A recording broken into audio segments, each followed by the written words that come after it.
Өчигдөр үүд дундаас эхэлж Баян хөлгийн уус Говьалтай аймагуудад хүчтэй цасан шуурга шуурж эхэлсэн.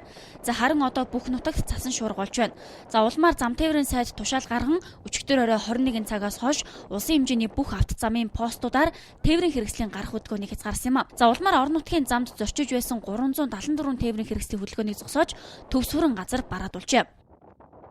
2 метрийн зайд бие энийг харахгүй тээврийн хэрэгслүүд маань маш их орон нутгийн зам дээр осол авар болж байна. Замаас гарах бүрэн бус тээврийн хэрэгсэлтэй хөдөлгөөнд оролцсон хувийн жижиг тэрэгтэй тээврийн хэрэгслүүд маш олон тоогоор эвдэрч замдаа саатах. За Улаанбаатар хотын тодорхой постуудыг тойрох, хаалтыг эвдэж гарах үзэгдлүүд маш их гарсан. Одоо бидний нэрлэлээр 22-ын пост шалган бүртгэх товчоог толгоотын уулыг давах.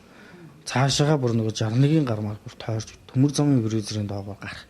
Ийм зөрчлүүд гарсан. Зөрчил маань удаагүй Израиль нэг цаг яваад засанд суучлаа. Техникийн хөрөнгө тусламж үзүүлж болохоо байлаа.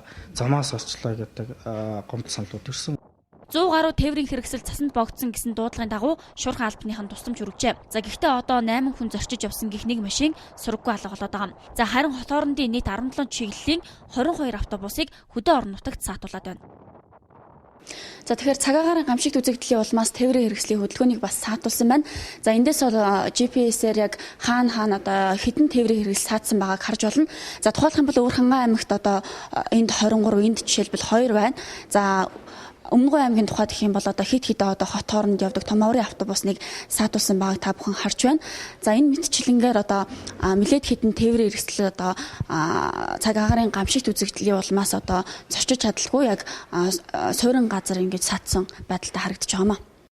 Хүчтэй шуурганы улмаас зарим аймагуудад тог цахилгаан тасарч байна. За тухайлбал Төв болон Өвөрхангай аймгийн зарим сум эрчимч болжээ. За Өмнөгүй аймагт хүчтэй шорон шуурга буюу угалз босч байгааг ч зарим их сурвалжууд мэдээллээ. За өчигдрийн байдлаар 7 аймгийн 20 суманд 88 хүн сургаггүй алга болсноос 76 хүнийг эсэн мэнд олоод байгаа. За харин 12 хүнийг эрен хаах ажил явагдаж байна. За ихэвчлэн малынхаа араас явсан малчид сургаггүй болсон байгаа.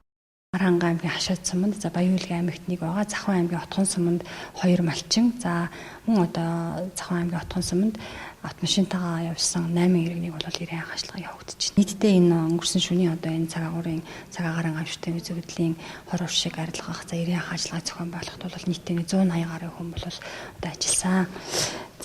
За одоогоор 700 гаруй мал цасанд дарагдаж 10 гаруй толгой мал өргөдөжээ. За цаашид ч энэ тоо нэмэгдэх хандлагатай байна. За одоогоор цасан шуурга Өмнө Говь, Дунд Говь, Говьсөнбөр болон Дархан Эрдэнэт хотуудад хүчтэй шуурч байна. За тиймээс малчид, тээвэрчид ард иргэдийн сонор сэрэмжтэй байхыг анхааруулж байна. За учир нь орон нутгийн замуудын хөдөлгөөнийг хязгаарсан байгаа ч иргэд хулгайн замаар зорчиж амнаас эрүүл мэндийн эрсдэлд оруулах тохиолдол олон гарч байна.